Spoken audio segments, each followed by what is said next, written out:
Дорогие слушатели, для вас публикуется новая книга. Поддержите наш канал подпиской и лайком. Приятного прослушивания. Проснуться в чужой постели? Ну, это, в общем-то, не ново. Проснуться в чужом теле– это уже интереснее. А проснуться в чужом теле, в чужом мире, рядом с чужим мужем, который смотрит на тебя с выражением лица человека, обнаружившего в супе волос, это, я бы сказала, личный рекорд. Я сидела на кровати и пыталась понять, где я. Комната была темная, холодная, с каменными стенами и узким окном. Пахло сыростью, тлеющим камином и чем-то вроде застарелого отчаяния. Из мебели был шкаф, сундук и стул. Все дубовое, тяжелое, такое, будто кто-то решил, зачем делать красиво, если можно делать тяжело. Муж стоял у двери. Высокий, светловолосый, с лицом, на котором эмоции появлялись так же редко, как грибы после засухи. На нем был темный камзол с серебряной вышивкой, и весь он выглядел как человек, который очень хочет оказаться где-то в другом месте. Я его понимала. Я тоже хотела. «Вы готовы?» — спросил он. «К чему?» Он посмотрел на меня так, будто я спросила, на какой мы планете. Потом повернулся и вышел. Так я познакомилась с Ренвальдом, графом, моим, как выяснилось, мужем. Брак был заключен по обстоятельствам, которые я до конца не понимала. Но суть сводилась к следующему. Покойный дядюшка Ренвальда оставил в завещании условие, что племянник должен жениться в течение года, иначе его поместье отходит к короне. Ренвальд женился. На ком ему, судя по всему, было все равно. Свадьбу я помнила смутно. Это даже мягко сказано. Я помнила, что была свадьба, что было вино, что кто-то говорил речь, и что потом я заснула или потеряла сознание, или умерла и переродилась. Проснулась я уже здесь, в этом теле, с этим мужем, в этом мире, где нет электричества, интернета и отдела логистики, которым я раньше руководила. Зато есть налоги, барщина, феодальная система и, как я узнаю позже, местная валюта, которая называется медиками. Но это позже. А пока завтрак. Серый хлеб, сыр, кувшин с чем-то, что когда-то было молоком. Я ела и думала. Думала я хорошо. Это было моим главным навыком в прошлой жизни. И, как выяснилось, в этой тоже пригодилось. Муж появился снова, уже на коне. Вручил мне сверток с документами, поводья от второй лошади, мешок с провизией и сказал: «Это ваше. Поместье Воробьиное. Управляйте, как считаете нужным. Мне нет дела. Только не умирайте, пожалуйста, за это мне штраф полагается». И уехал. Не обернулся, даже не кивнул.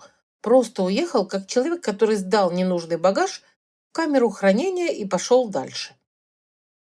Я стояла с мешком в одной руке, с документами в другой и думала: ладно, я и не такое разгребала. В прошлой жизни я начинала с того, что отдел логистики был в таком же состоянии, как, вероятно, это поместье. 3 работника, ни одного клиента, долги и директор, который говорил: «Ну, ты же справишься». Я справилась. За 2 года отдел стал лучшим в компании, за 3 лучшим в городе. Меня звали Железная Николь. И это был не совсем комплимент, но я не обижалась. Я села на лошадь. Лошадь посмотрела на меня с таким же выражением, как Ренвальд. Я решила не принимать это на свой счет. Поместье Воробьиное. Звучит мило, правда? Птички, песенки, цветочки. Реальность же была такой. Дорога к поместью шла через лес. Не тот лес, где гуляют романтические барышни, а через тот, где деревья растут так близко друг к другу, что солнце между ними не пролезает. Я ехала 2 часа, и за это время я успела испугаться, заблудиться, потерять мешок с провизией и возненавидеть лошадей навсегда. Потом лес закончился, и я увидела Воробьиное. Поместье это было слишком сильно сказано. Руины с амбициями, ближе к истине. Два строения, одно побольше, дом, видимо, другой поменьше, то ли сарай, то ли амбар. Дом покосился. Забор вокруг двора существовал только номинально. То есть он был, конечно, но работал скорее как видимость, чем как препятствие. За забором начинался огород, заросший так густо, что я не сразу поняла, где заканчивается огород и начинается лес. Посреди двора стоял колодец с крышкой. У дома сидел старик. Старик сидел на крыльце, как будто ждал. Не меня, а вообще кого-то. Или просто сидел, потому что ему нравилось сидеть. Лысый, беззубый, загорелый до цвета старого сапога, но крепкий. Руки, как корни дуба, глаза маленькие и хитрые. Из тех, что видели все, половину забыли и не собирались рассказывать. Я слезла с лошади, лошадь фыркнула, старик посмотрел на меня, потом на лошадь, потом снова на меня. «Барыня?» – спросил он. «Барыня», – подтвердила я. «Меня Матьяш зовут, я тут при доме. При предыдущей барыне тоже был». «Вы, я смотрю, мешок побольше взяли, но это хорошо». Я хотела спросить, что случилось с предыдущей барышней, но решила, что ответ мне не понравится. Вместо этого я спросила: «Матьяш, а сколько здесь работников?» «Один». «Один?» «Я. Двое других осенью ушли. Один в город подался, второй просто ушел. Сказал, что лучше в лесу жить, чем тут. Его, наверное, вагры подобрали». «Кто подобрал?» «Вагры, лесные люди, безземельные. Живут в чаще, промышляют охотой. Городские их разбойниками кличут. Они и есть разбойники, если честно. Но тихие. Не трогают никого, пока их не трогают». Я кивнула и пошла осматривать дом. Дом внутри соответствовал ожиданиям, которые сформировались снаружи. Пыль, паутина, камин, в котором давно не разводили огонь, и мебель, которая, казалось, была сделана до того, как придумали комфорт. Зато была кровать, жесткая, узкая, с матрасом, набитым чем-то, что когда-то было, наверное, соломой. Но все-таки кровать. Я выглянула в окно. Огород, лес, небо. Тишина такая, что слышно, как муравьи ходят. И я подумала, вот это все мое. Мое, чтобы управлять, чтобы спасать, или мое, чтобы тихо сойти с ума. «Ну, — сказала я вслух, — начнем». Первая ночь в Воробьином. Я лежала на кровати, смотрела в потолок и считала трещины. Дошла до 47, когда услышала стук. Тихий и ритмичный, как будто кто-то ходил по кухне. Кухня была внизу, я наверху. Никого, кроме меня и Матиаша, в доме быть не должно. Матиаш храпел и, видимо, ничего не слышал, или уже привык к этому стуку. Я спустилась.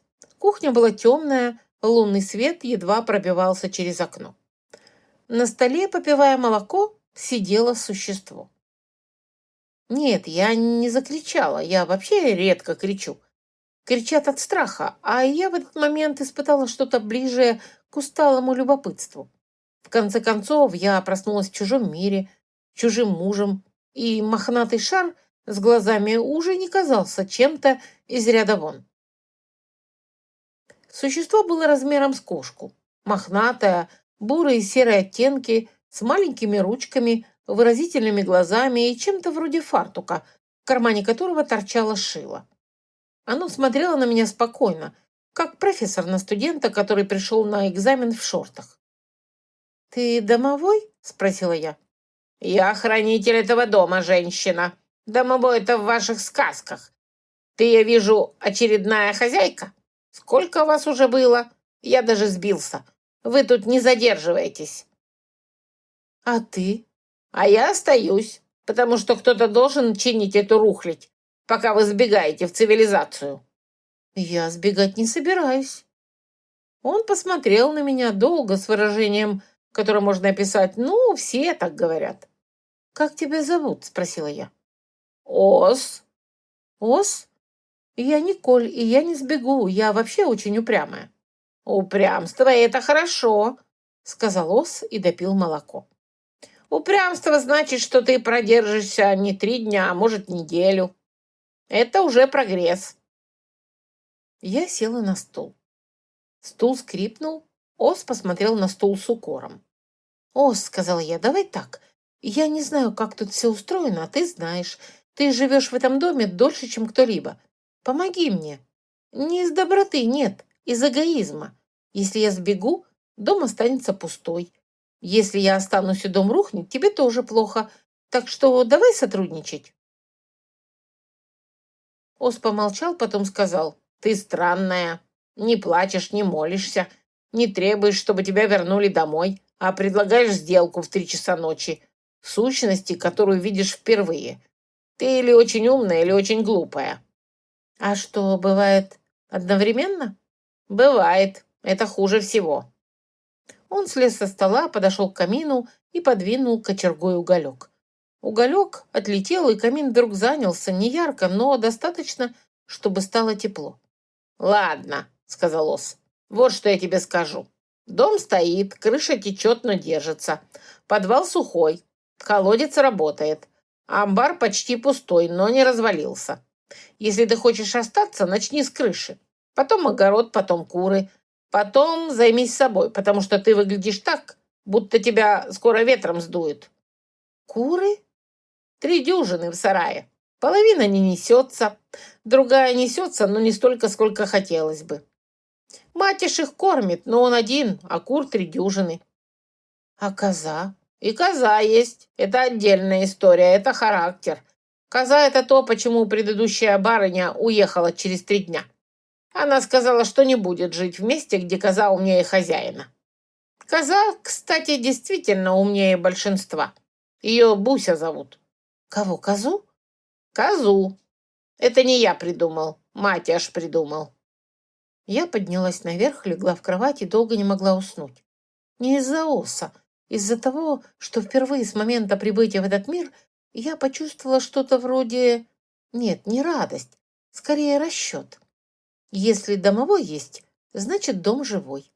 Если дом живой, значит его можно спасти. Если его можно спасти, значит я могу это сделать. Я заснула с улыбкой. Это, надо сказать, было подозрительно. Утром я провела инвентаризацию. Итак, поместье Воробьиное. Активы и пассивы. Активы — дом, сарай, колодец, огород, 3 дюжины кур, коза Буся, домовой Ос, 1 работник Матиаш, лес вокруг поместья. Пассивы. Нет работников, нет денег, нет припасов, связей, дороги нормальной, нет урожая, нет ничего, кроме крыши над головой и упрямства в груди. Ос сидел на полке и комментировал. «Зерно сгнило. Нет, не все, треть. Остальное, формально съедобно. Но я бы не ел. Куры, 36 несушек. 12 старых, 24 молодых. Но молодых не кормили нормально, так что они тоже не очень-то несутся. Математика простая. Куры едят, куры не несутся, куры едят дальше. Паразиты с перьями. Коза? Не трогай козу, и коза тебя не тронет. Договоритесь. Может быть, если она захочет. Она редко хочет. Огород? Тут интересно. Ты видела сорняк? Зеленый такой, листья как ладони. Это волчья лапа. Местные его за 3 лиги обходят. Он жжется так, что руки потом неделю не работают. Я записала все на бересту. Ос заглядывал и морщился. «Каракули. Ты уверена, что это буквы? По-моему, это следы от лап какой-то птицы». «Это план», — сказала я. «План — это хорошо. Но план на бересте — это, знаешь, как обещание, написанное на песке. Смывается первым дождем». «Тогда я не буду писать на песке, а буду делать». Ос замолчал, а потом сказал тихо, почти ласково для него. «Знаешь, в чем твоя проблема? Ты смотришь на все и видишь убыток. А я смотрю и вижу дом. Стоит же. Пока. А если не будет? Был воробей и нет воробья. Ос, а ты давно тут? Давно. Дольше, чем ты можешь себе представить. Дольше, чем этот дом. Я переходил из дома в дом. Это 4-й или 5-й, я сбился. Хранитель помнит не годы, а хозяев. Хозяев было много, хороших мало, остающихся еще меньше. А что делает хорошего хозяина? Хороший хозяин – это тот, кто утром говорит, что я могу сделать, а не зачем мне это делать. Я встала, повесила бересту на гвоздь и сказала, тогда начнем с крыши. Через какое-то время стало ясно. Без припасов и рабочих рук я продержусь неделю, ну, может, 1,5, если Матяш будет делиться своими запасами. Что он делал без восторга, но и без отказа. Он был из тех людей, которые не говорят «нет», но делают лицо, от которого хочется сказать «не надо, я сама». Ближайший город назывался Тихая. Название ироничное, потому что тихим он не был. Там был рынок, центр местной торговли, с ремесленными рядами, трактиром, кузницей и бургомистром по имени Краузе.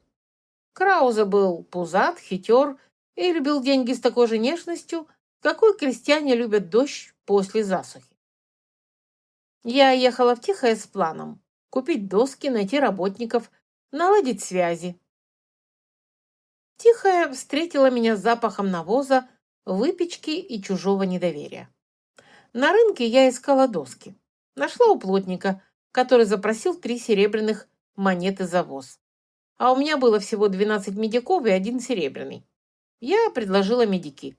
Плотник посмотрел на меня так, будто я попросила отдать его дочь замуж за бродягу. А тут появился Краузе. Он возник, как возникает запах из кухни. Незаметно, но ощутимо. Пузатый, в добротном камзоле, с улыбкой человека, который заранее знает, что тебя обманет. «Новая барыня из Воробьиного?» – просил он. «Слышал, слышал. Ну и как вам наше поместье?» «Оно не ваше», – сказала я. «Оно мое». «Ну-ну. И что вы собираетесь делать в этом Воробьином?» «Управлять». Краузе захихикал. «Управлять? Ну, удачи!» Предыдущая барыня тоже хотела управлять. Уехала через 3 дня. Говорят, коза ее обидела. Меня коза не обидит. Мне нужны доски, 3 батрака на неделю и мешок репы. Что я могу предложить? Урожай с Воробьиного осенью. Урожай? Краузе захихикал еще сильнее. Там уже 3 года ничего не растет, кроме сорняков.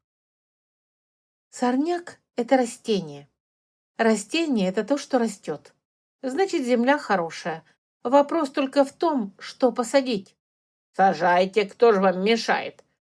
Только на чужие доски и чужие руки рассчитывать – это не земледелие, это попрошайничество. Это не попрошайничество. Это инвестиция. Вы вкладываете доски, труд и мешок репы. Это ваши расходы, я не спорю. Но давайте посчитаем. Доски у вас на складе лежат, гниют. Я видела. Батраки ваши сейчас сидят без дела. Работы в городе нет. Репа у вас прошлогодняя. Летом ею даже скот уже кормить никто не станет. И реальная цена того, что вы мне даете, 2 медика. И то, если сильно захотеть. А я предлагаю вам 1/4 урожая. Ну, если урожай будет, разумеется. А если не будет? Если не будет, я верну вам долг. Не урожаем, так работой. Я отработаю вам ваши 2 медика на ваших полях, на вашей стройке, где скажете. Крауза перестал хихикать. Он смотрел на меня, и в его глазах шла работа. Я знала эту работу. Быстрый расчет, прикидка. Сколько риск, сколько выгода, стоит ли. Я видела это сотни раз. 2 медика риска против 1/4 урожая. А если урожай будет плохой? Но 1/4 плохого урожая – это тоже неплохо. Это больше, чем гнилые доски и прошлогодняя репа. Вы в минусе не останетесь, в худшем случае при своих, а в лучшем в плюсе. А вы, я смотрю, человек, который любит плюсы. Крауза хмыкнул. 2 воза досок, 2 батраков на 5 дней, мешок репы и четверть урожая. Да, согласилась я. И слово, что я отработаю, если провалюсь. Слово, это, знаешь, не самая надежная валюта. Тогда запишите на бересте, я подпишу. По рукам. Дорогой домой Ос, который ехал со мной в телеге, невидимый для всех, кроме меня, сказал: «Ты только что заложила урожай, которого нет. Это не бизнес-план, это самоубийство с отсрочкой». «Это инвестиция». «Инвестиция — это когда ты вкладываешь в то, что вырастет. Ты вкладываешь в поле, заросшее волчьей лапой, которая жжется так, что даже козы обходят. А козы, Николь, жрут все. Если козы не едят, это не продукт, это наказание». «Посмотрим». «Посмотрим», — передразнил Ос. «Все вы, люди, говорите «посмотрим», а потом сидите на пепелище и говорите: ну, по крайней мере, вид был хороший». Неделю я не разгибалась. Спина была как доска, руки как у бойца, ноги как у мула. Батраки, которых прислал Краузе, работали хорошо, но с выражением лиц людей, отправленных на каторгу. Они чинили крышу, подпирали забор и слушали мои инструкции с видом: «Ну, барыня, вам виднее. Мы-то люди простые, нам бы домой». Матиаш наблюдал и молчал. Молчание у него было красноречивым. Его молчание было объемным, как роман. На 5-й день я не смогла встать с кровати, просто физически. Мышцы, о которых я не знала, заявили о себе. Ос сидел на полке и смотрел. «Ну что?» — сказал он. «Загрустила? Ноги не ходят, руки не держат, спина не гнется. Может, пора вещи собирать? Я подержу дверь, чтобы не скрипела. Прошлые тоже так начинали. На 5-й день». «Заткнись», — сказала я. «Затыкаюсь. Но имей в виду, если ты умрешь тут, мне придется самому тащить твое тело в лес. Матяш не справится, он старый. А ты, я смотрю, тяжелее, чем кажешься». Я встала с 4-й попытки. Это был рекорд. Матяш, увидев меня на крыльце, сказал: «Барыня, вы плохо выглядите». «Спасибо». «Не спасибо, а правда, вам в грязь надо». «Куда?» «В грязь. В пруду в конце огорода ил лечебный. Старый граф, дядюшка вашего мужа, каждый год в ил ложился. Спина как новая после». Я посмотрела на пруд. Пруд был зеленый, мутный и выглядел как-то так, что хотелось не лезть, а облить его хлоркой. Но спина болела так, что я была готова на все. Я полезла в пруд. Ил был теплый, скользкий и пах так, что Ос, сидевший на берегу, сказал: «Я домовой. Я живу в домах, но даже я знаю, что то, что ты сейчас делаешь, это не лечение, это преступление против обоняния». Но ил работал, правда. Через полчаса я вылезла, и спина была как новая. Ну, не совсем новая, но изрядно улучшенная. Я стояла по колено в грязи и вдруг поняла. Ил со дна пруда, темный, густой, вонючий. Это же удобрение. И не просто удобрение, а отличное удобрение. В прошлой жизни я бы не знала этого, но тут, когда единственный источник информации — Матяш и Ос, ты учишься быстро. «Матяш!» — крикнула я. «А ил с пруда как удобрение?» «Лучшее», — сказал Матяш. «Старый граф ил на огород таскал каждое лето. Репа росла размером с голову. Буся репу любила. Буся и граф, они, можно сказать, друзья были».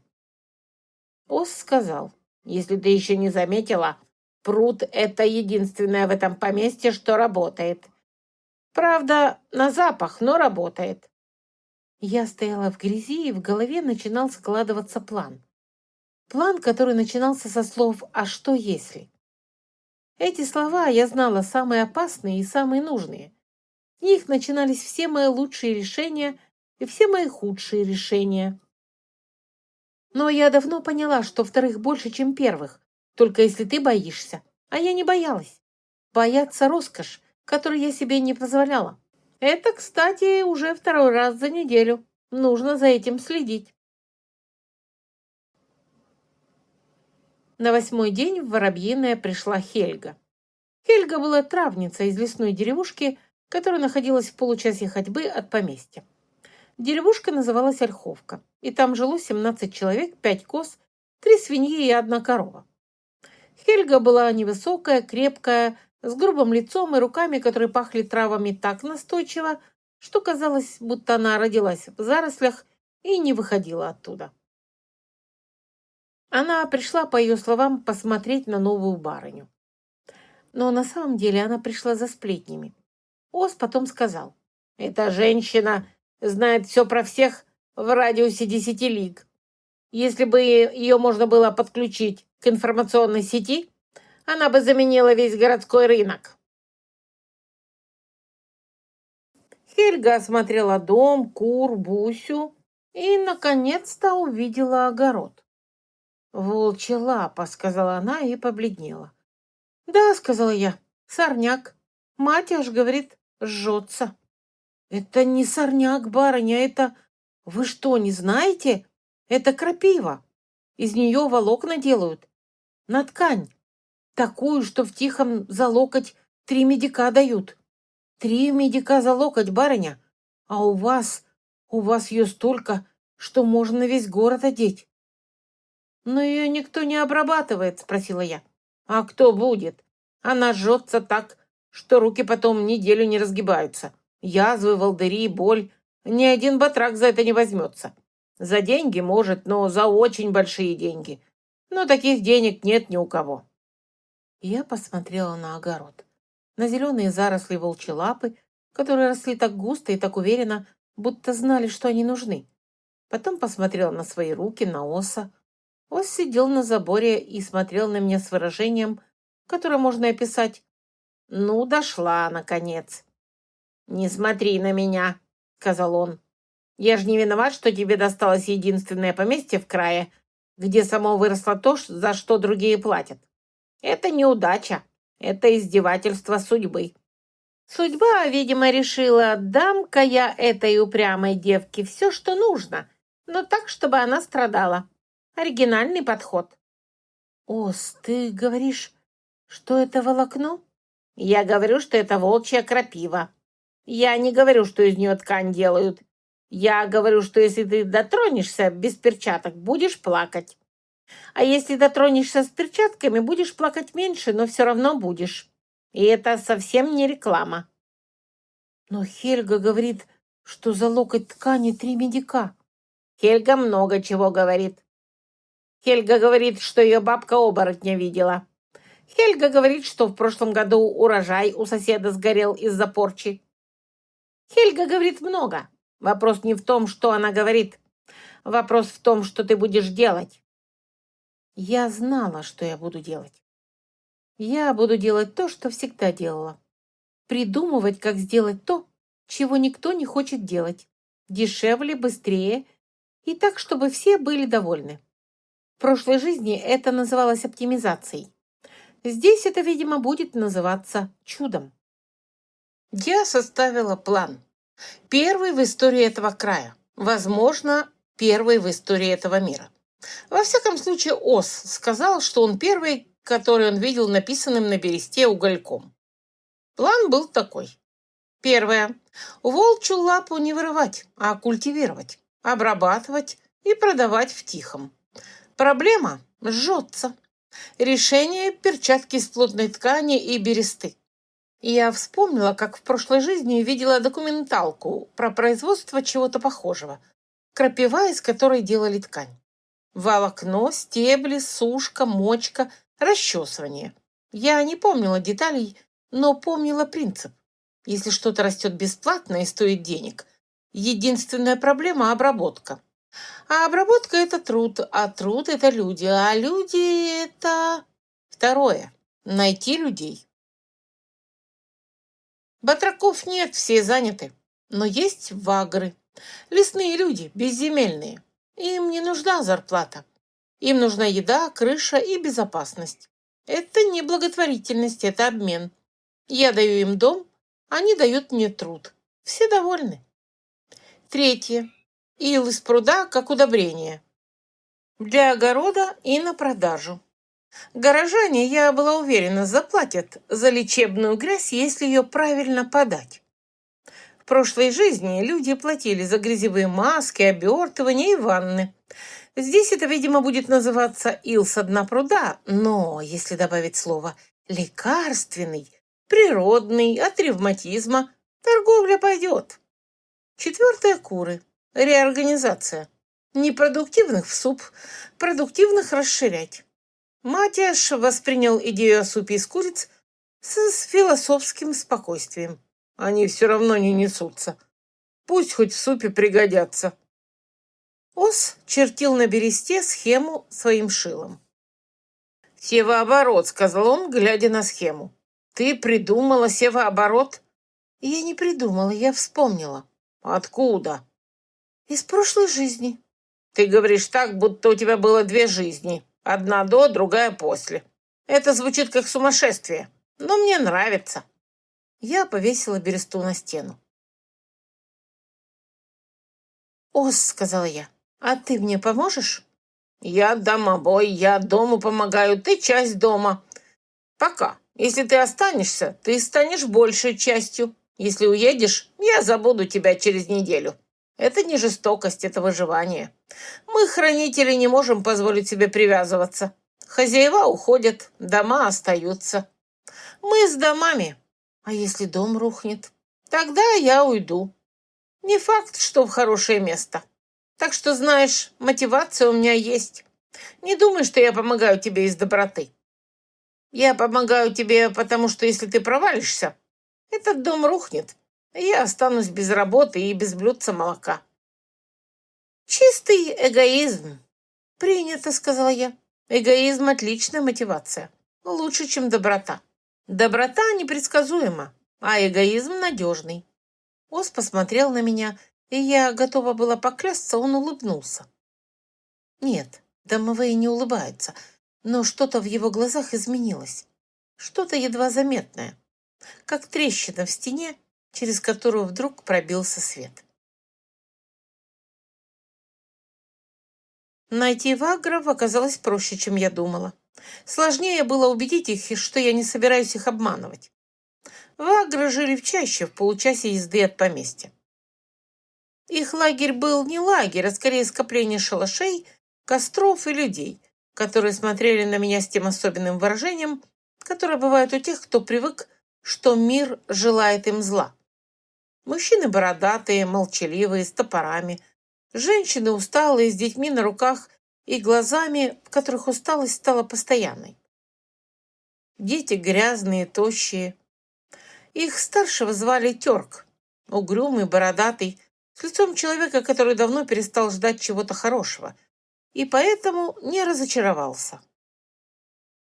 Он сидел на бревне и смотрел, как я стою перед ним, и молчал. Молчал он красноречиво. «Я Николь», — сказала я, — «барыня из Воробьиного, поместье за лесом». «Знаю», — сказал Терк, — «слыхали». «Третья или четвертая? Мы не считаем, мы ждем, когда вы уедете». «А если я не уеду?» «Тогда пятая приедет и тоже уедет». «Терк, я пришла предложить вам сделку. Вы работаете в поместье. Я даю вам еду, крышу и защиту от барщины». Терк не шелохнулся, но за его спиной кто-то из женщин пошевелился. Ос, невидимый, стоял рядом со мной и шептал: «Скажи им про подвал. У них дети. Они детей не упоминают, потому что гордые. Но дети есть, и дети мерзнут». «У меня есть подвал», — сказала я. «Сухой и теплый. Не дворец, но крыша есть и стены. Ваши дети смогут спать под крышей». Тёрк долго молчал. Костер трещал, женщины смотрели, мужчины делали вид, что не смотрят, но тоже смотрели. «Покажи», — сказал Терк. Мы пошли. Терк, двое его людей и я. Воробьиная встретила их тишиной. Матяш стоял на крыльце и смотрел. Не сказал ни слова, только кивнул. Терк кивнул в ответ. Я показала подвал, сухой, как и обещала. Терк спустился, пощупал стены, потолок, пол. «Сколько народу?» — спросил он. «Сколько нужно, но работать будут все. Не бесплатно, нет, еда, крыша и... Я научу вас обрабатывать волчью лапу. Ткань, которую из нее делают, стоит в Тихом по 3 медика за локоть. Вы будете получать долю с продажи». «Долю?» «Да, прозрачную. Я буду говорить, сколько продала, и считать, сколько получите. Ваша доля 20%, плюс еда и жилье». «Барыни так не делают». «Я не обычная барыня». «Это точно», — сказал Ос. «Обычные барыни не лезут в пруд и не торгуются с бургомистром, и не идут в лес к разбойникам. Ты, Николь, необычная. Ты ненормальная. В хорошем смысле, надеюсь». Терк не слышал Оса, но он, видимо, услышал что-то в моих словах, или увидел что-то в моих глазах, или просто устал спать под кустами. «Хорошо», — сказал он. «Мы попробуем. Но если ты обманешь, мы уйдем и больше не вернемся». Договорились. Мы пожали руки. И я подумала. Моя ладонь мозолистая, но мягче, чем у него. Но это изменится. Через месяц и моя ладонь будет, как у него. И это мне, как ни странно, нравилось. В Агры пришли на следующий день. 11 человек. Терк, 3 мужчин, 4 женщины и 3 детей. И 1 собака, которая, видимо, считала себя полноправным членом общины. Матяш встретил их с молчанием и кивком. Буся встретила с презрением. Ос встретил комментарием 11 ртов. Математика изменилась, но не факт, что в лучшую сторону. Вечером развели костер. Не потому, что было холодно, а потому, что просто костер. Есть вещи, которые объединяют людей лучше любых слов. И костер – первая из них. В прошлой жизни я знала это по корпоративам, где лучшие разговоры происходили не за столом, а на улице у огня, с бумажным стаканчиком в руке. Здесь стаканчиков не было, но был огонь и были разговоры. Терк сидел рядом со мной и молчал. Его люди сидели вокруг и тоже молчали. Дети бегали вокруг костра. Ос сидел невидимый на крыше и комментировал. «Не привыкай», — говорил он. «Они сегодня веселые, потому что ты их кормишь. А перестанешь кормить и уйдут. Люди они такие. Им нужен огонь, еда и крыша. Дашь — останутся, не дашь — уйдут. Это природа. Не обижайся, природа не виновата.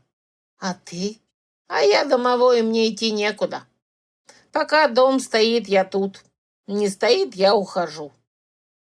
Это философия, глубже, чем твой пруд». Я улыбнулась. Костер трещал, дети смеялись. Терк молчал, но его молчание изменилось. Оно стало мягче, как будто он перестал быть настороже.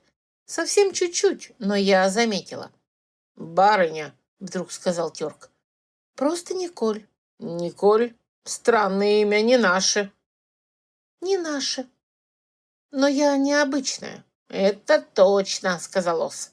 «Николь», — сказал Терк, — «мы попробуем. Не из-за еды и не из-за подвала». «А из-за чего?» «Из-за того, что ты первая за 5 лет, кто пришла к нам не с мечом и не с угрозой, а с предложением. Это непривычно». Я хотела сказать что-то умное, но вместо этого сказала: «Давайте есть.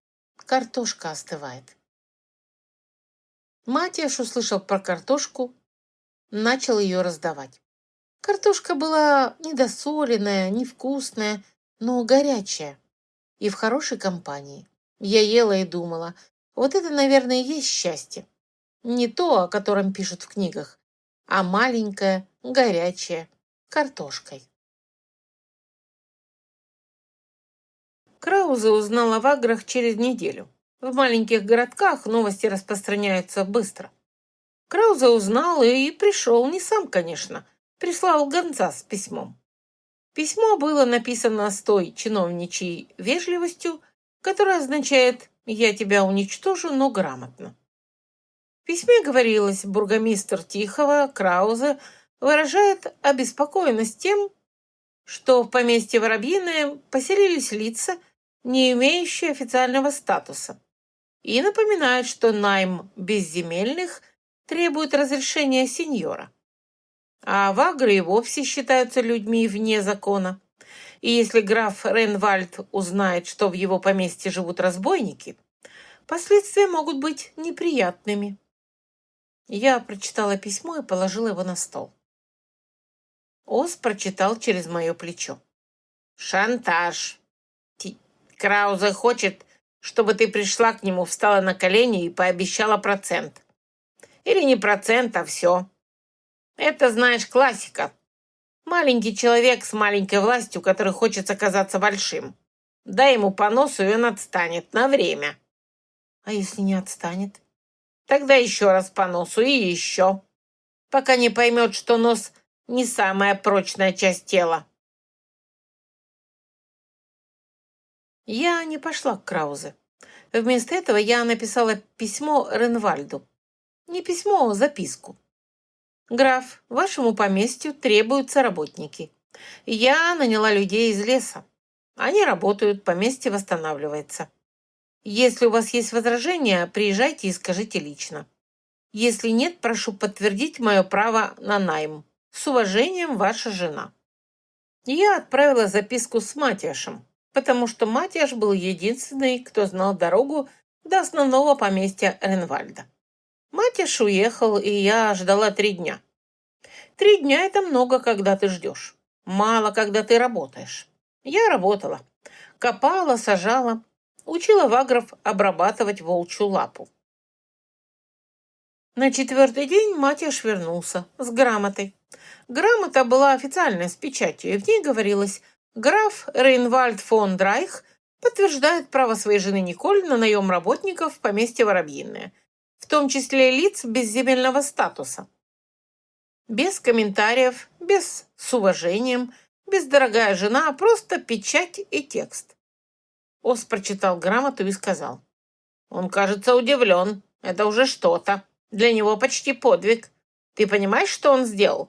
Он официально признал, что ты существуешь и имеешь право что-то делать. Для него это, как для нормального человека, признание в любви». Не преувеличивай. «Не преувеличиваю. Я знаю Ренвальда. Точнее, о нем знаю. Его дядюшка, старый граф, был другим. Тот строил, сажал, разговаривал с людьми. А Ренвальд — это человек, который смотрит на мир сквозь стекло.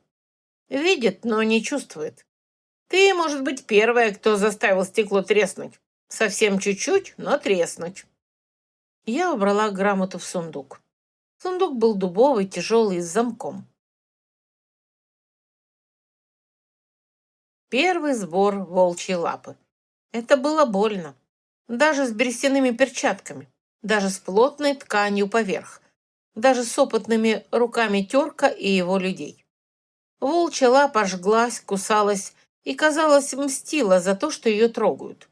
Руки у всех были в волдырях. Женщины, те, что посильнее, работали лучше мужчин, потому что были привычнее к мелкой работе.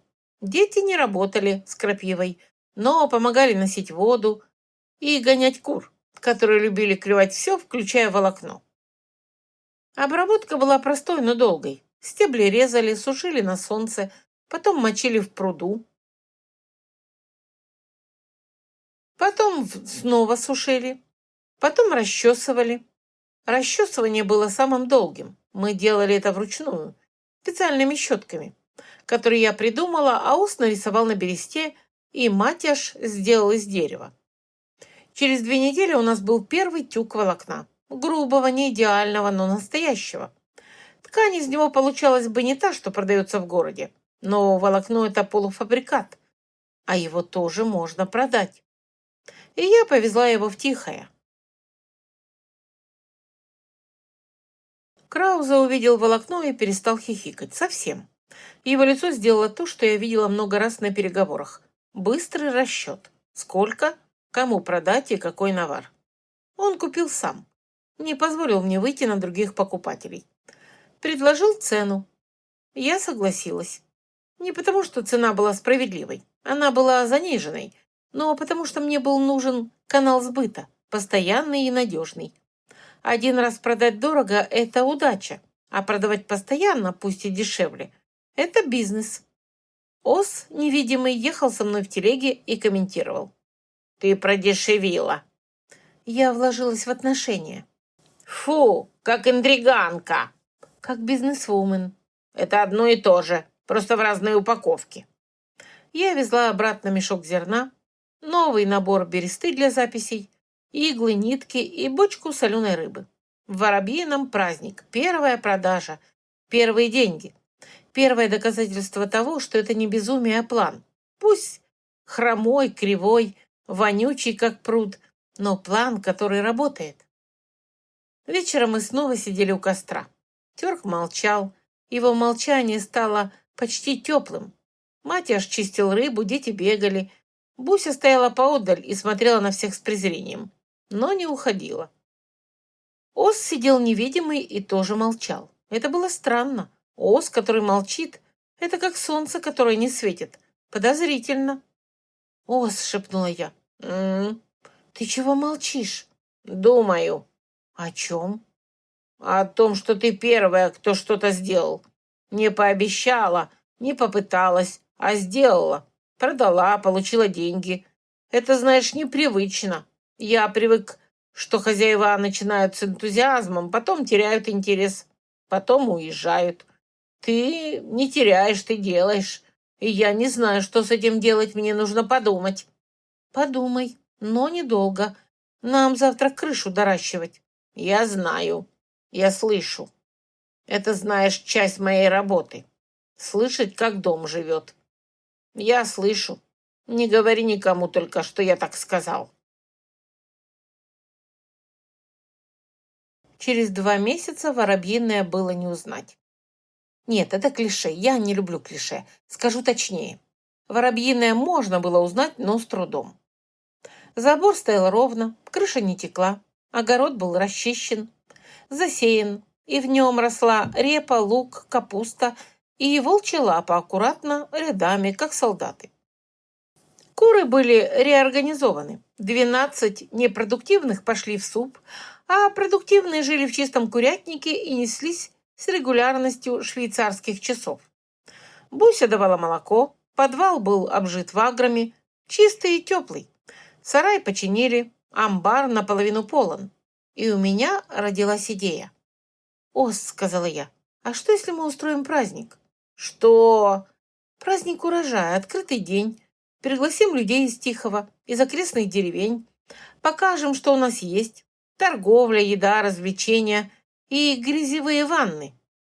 «Ты хочешь пригласить горожан в поместье, которое еще 3 месяца назад было руиной, и предложить им грязь?»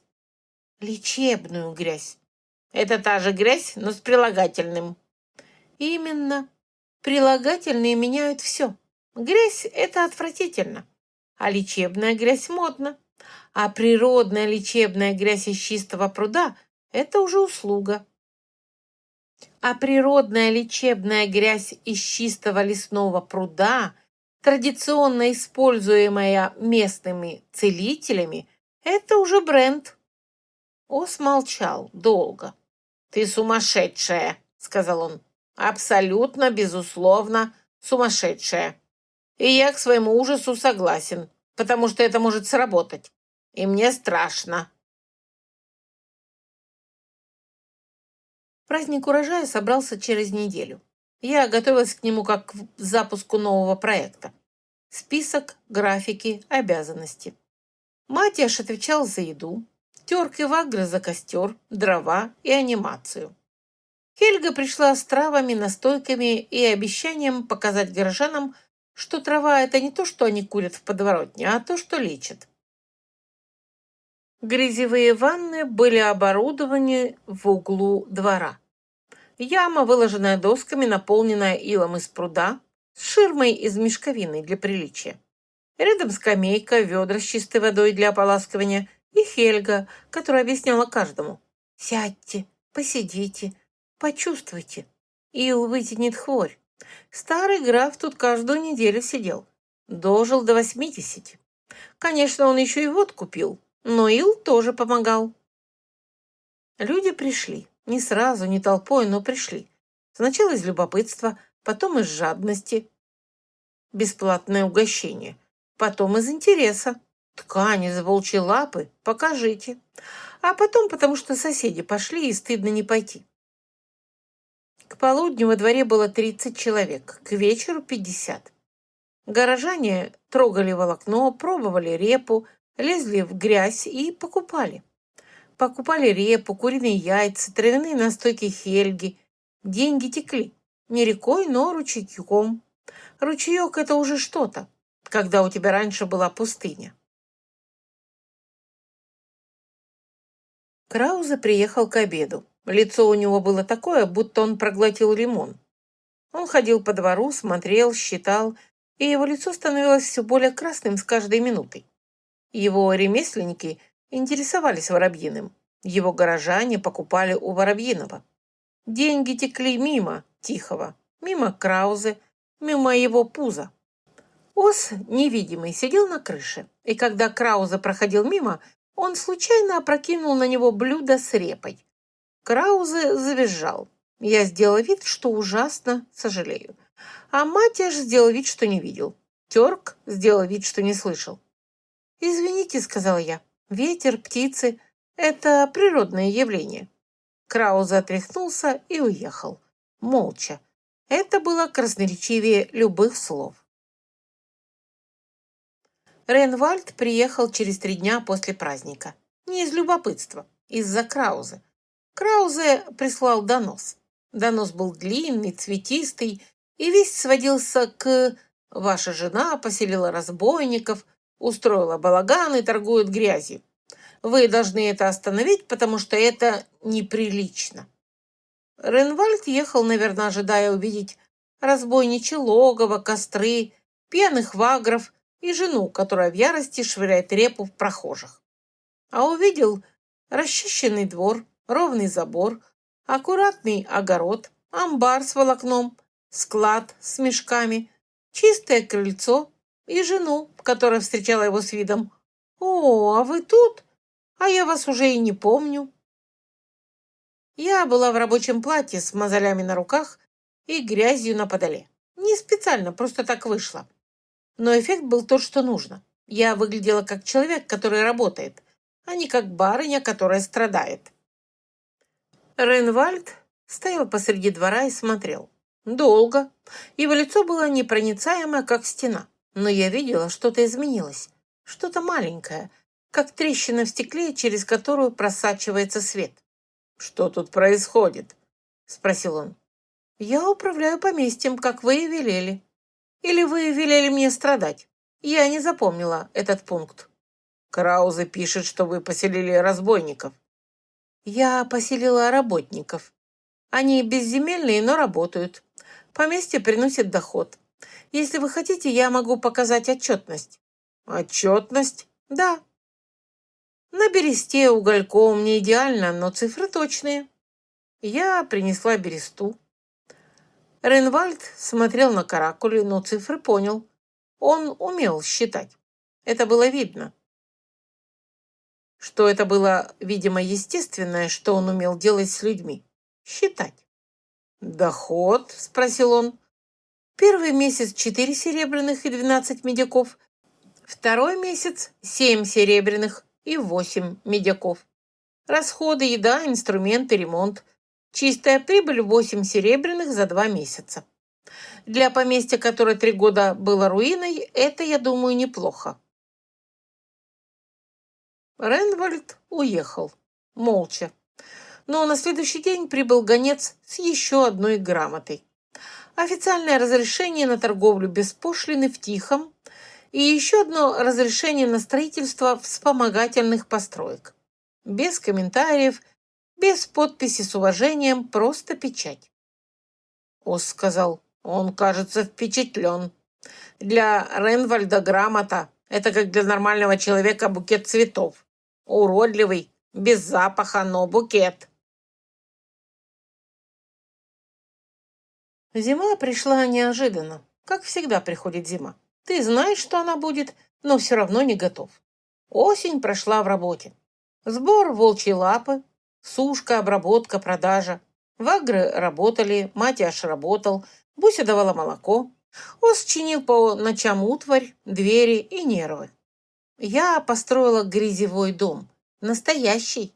Не яму с ширмой, а маленький сруб с 2 комнатами. Одна для грязи, другая для отдыха после. Вагры строили, Матяш руководил, Ос критиковал. Потолок низкий. Ты хочешь, чтобы люди сидели в грязи и не ударялись головой? Это лечение, а не контузия. Потолок подняли. Горожанки приезжали на лечебные дни. Платили серебром. Сидели в грязи, пили травяной отвар, ели репу и курицу и уезжали с ощущением, что побывали на курорте. Я не знала, было ли такое слово в этом мире, но концепция работала. Люди хотели отдыхать. Люди хотели чувствовать, что о них заботятся.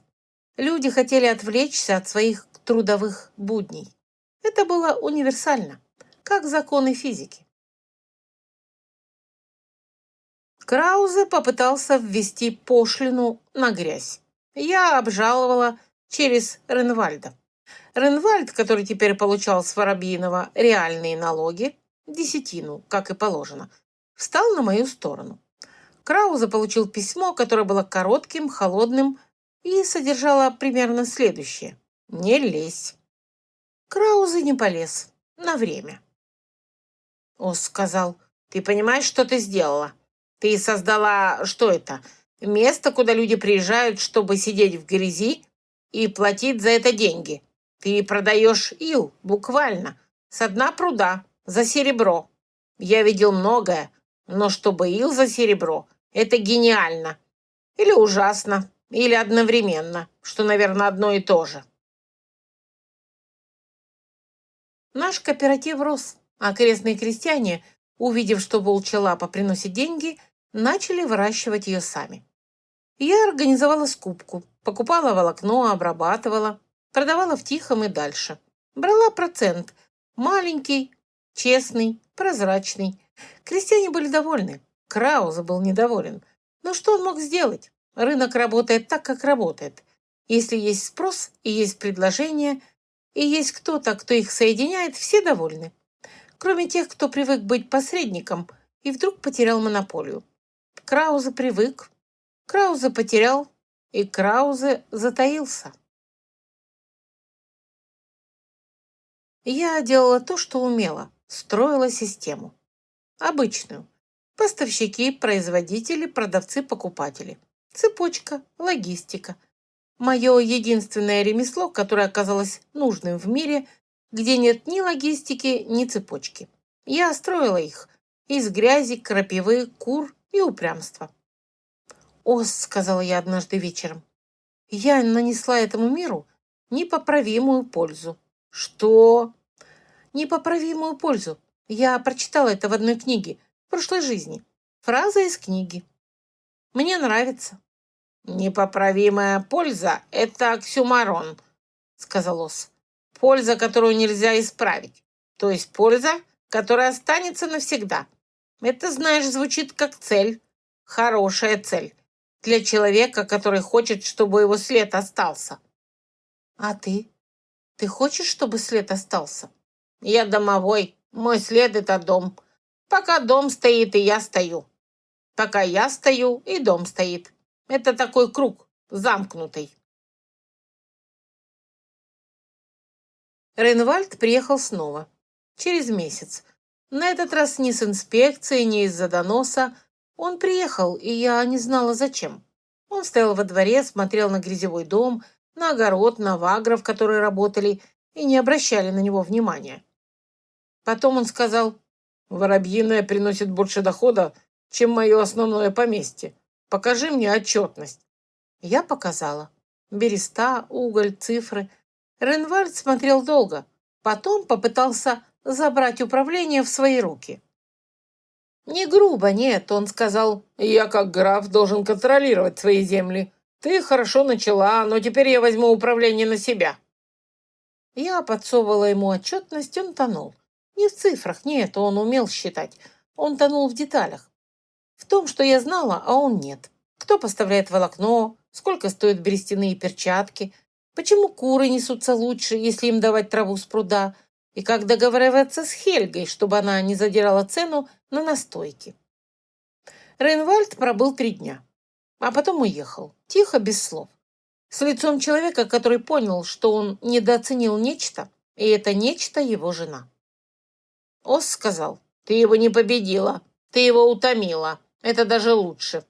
Победа вызывает злость, а утомление вызывает уважение. Ну, или безразличие. С ним трудно сказать, но что-то изменилось. Крошечное, маленькое. Не до конца, но чуть-чуть». Краузе нанял 2 головорезов. Бродяг, людей без имени и совести. Задача была простая – поджечь амбар с волокном. Без волокна нет торговли, без торговли нет Воробьиного. А без Воробьиного Николь уезжает, и Краузе снова хозяин положения. Логика железная, как и его пузо. Ос услышал их за лигу. Домовой слышит шаги, дыхание, намерения. Он не спит, он всегда начеку. Это, как он говорит, не героизм, а профессиональная деформация. Ты попробуй спать, когда вокруг тебя люди ходят. Ты попробуй расслабиться, когда фундамент скрипит. Ты попробуй не слушать, когда стены слушают. Я не охранник, я дом. Дом не спит. Ос разбудил меня, я разбудила Терка, Терк разбудил своих, и через 5 минут во дворе стояли 5 мужчин с топорами и 1 женщина, то есть я, с фонарем. Бродяг взяли тихо. Они не ожидали, что их ждут. Они крались к амбару, и вдруг из-за угла вышел Терк с топором, а из-за другого 2 вагров, а сзади Матиаш с вилами. Бродяги застыли. Не побежали. Не побежали, потому что бежать было некуда. С одной стороны лес, с другой стороны двор, и везде люди, которые не спали и были очень-очень недовольны. Их не били. Я сказала не бить. Не из доброты, нет. Из расчета. Побитый бродяга – жертва, а не битый бродяга – свидетель. Их посадили в погреб. А утром я написала записку. «Сеньор, к вам люди, и это ваши проблемы. Они пойманы ночью у амбара с огнивом. С уважением, ваша жена». И я отправила бродяг с Матиашем и Терком к Ренвальду. Ренвальд вышел приговор. Бродяг отправить на барщину в дальнее поместье. Краузе получил устный нагоняй. Ренвальд приехал к Краузе, посмотрел на него и сказал «не надо» и уехал. Для Ренвальда это была целая речь. Краузе отступил, не сдался, нет, он никогда не сдавался, но отступил. На время, набирал силы, планировал. Я знала, что он вернется. Я знала, что придется снова и снова. Но сегодня мы победили. Вечером в Воробьином горел костер. Все сидели вокруг. Терк и его люди, Матиаш, Хельга. Дети бегали, Буся стояла поотдаль, куры спали. Ос сидел невидимый на крыше и молчал. Снова молчал. Но его молчание в тот вечер было не тяжелым, а тихим, как тишина после бури, когда все стихло, и ты слышишь только свое дыхание и понимаешь, что жив. Терк сказал: «Барыня, Николь». «Да, Николь, мы тут подумали. Мы, может, останемся. Не на время, а насовсем». Я хотела сказать что-то умное, но вместо этого сказала: «Ну, наконец-то, а то я уже собиралась вам повышение обещать». Терк не улыбнулся. Вагры не улыбались. Но что-то в их лицах изменилось, как будто стена, за которой они прятались, стала чуть ниже. Не рухнула, нет, просто стала ниже. Достаточно, чтобы увидеть друг друга. Достаточно, чтобы понять. Здесь можно жить. Не выживать, а жить. Ос, невидимый, снова сидел на крыше и молчал. И впервые его молчание было не комментарием, не упреком, не сарказмом. Его молчание было согласием. Теплым, как костер внизу. Наступила зима. Воробьиное было утеплено, окна закрыты мешковиной, двери подбиты мхом. Амбар полон.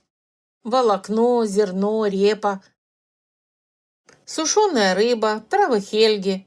Грязевой дом закрыт до весны, но заказы на весну уже есть. 4 горожан заплатили вперед, чтобы забронировать место. Я не знала, что в этом мире возможно бронировать, но, видимо, возможно, если правильно предложить. Вагры построили себе дома на краю поместья. 3 избы. Маленькие, тесные, но свои. Свои – это слово, которое для безземельных значит больше, чем дворец для богатых. Дети спали под крышей. Это, я думала, и есть та самая непоправимая польза. Не деньги, не торговля, не грязевой дом, а крыша. Крыша над головой у людей, у которых ее не было. Матяш научил 2 мальчишек-вагров ухаживать за скотом. Мальчишки были плохие ученики. Шумные, нетерпеливые, все забывали. Но Матяш был терпелив. Терпелив так, как бывает только человек, который 1 на 1 с козой провел 10 лет. Если ты пережил Бусю, ты переживешь кого угодно. Хельга открыла травяную лавку при грязи лечебницы. Продает настойки, мази, отвары. Она берет свое, я беру свое. Делим честно. Хельга торгуется до последнего медика. Но честно. Честность, я давно заметила, бывает дороже хитрости. Хитрость работает 1 раз, а честность работает всегда. Это в сущности мой бизнес-принцип. Единственный. И он работает. Краузе, скрипя зубами, торгует с воробьиным. Потому что это выгодно. Потому что волокно из воробьиного лучшее в округе. Потому что лечебная грязь привлекает людей в Тихое, а люди, приехав в Тихое, заходят в лавки. И лавки продают, и Краузе берет свой процент. А выгода, как и усталость, отличный союзник. Краузе не любит меня, но Краузе любит деньги, а деньги любят меня. Я сидела на кухне, пила травяной отвар. Уже не чай, а именно отвар. Ос сидел напротив, на столе, с блюдцем молока. Маленький, мохнатый, с шилом в кармане фартука и глазами, которые видели больше, чем я узнаю за всю свою жизнь. Он пил молоко и смотрел на меня. За окном шел снег, двор был чистый, забор целый, огород спал до весны. Грязевой дом стоял, закрытый, но готовый. Амбар стоял полный, избы вагров стояли темные, но теплые. «Ос», — сказала я. Спасибо». «За что? Я только гвозди забивал». «За все». Ос молчал долго. Снег падал, огонь в камине трещал. Где-то в своих избах спали вагры, а где-то в своем доме затаился Краузе. Где-то в своем поместье сидел Ренвальд и, может быть, думал или нет. С ним никогда не угадаешь. «Не благодари», — сказал Ос. «Благодарность остывает, и молоко тоже. Налей еще». Я налила. Молоко было теплое. Я грела его каждый вечер, потому что знала, Ос любит теплое. Он никогда не говорил, но я знала. Так же, как знала, что Матиаш любит, когда ему говорят «спасибо», хотя он делает вид, что ему все равно. Так же, как знала, что Терк любит, когда дети смеются, хотя делает вид, что не замечает. Люди и домовые не говорят, что любят. Они просто остаются. Остаются, когда могли бы уйти. Остаются, когда легче уйти. Остаются, потому что... потому что. Потому что здесь дом. А дом — это не стены. Дом — это те, кто остается. За окном шел снег. Двор был чист. Забор цел. Дом стоял. «Ос, ты же знаешь, что я не уеду?» «Знаю». Откуда? Потому что ты налила молока. Если молоко холодное, это значит «до свидания», а теплое — это «я остаюсь». Ты наливаешь теплое каждый вечер уже 3 месяца. Я не идиот, Николь. Я чую. Я улыбнулась. Он допил молоко, я налила еще. Снег шел, дом стоял. Мы оставались. Конец. Автор книги Тиса и Серж Луис. Друзья, спасибо, что были с нами до конца этой истории. Если вам понравилась аудиокнига, поддержите ее лайком и комментарием. Для нас это действительно важно. Подпишитесь на наш канал. Впереди вас ждут новые миры, магия, любовь и истории, в которые хочется возвращаться снова и снова. До скорой встречи!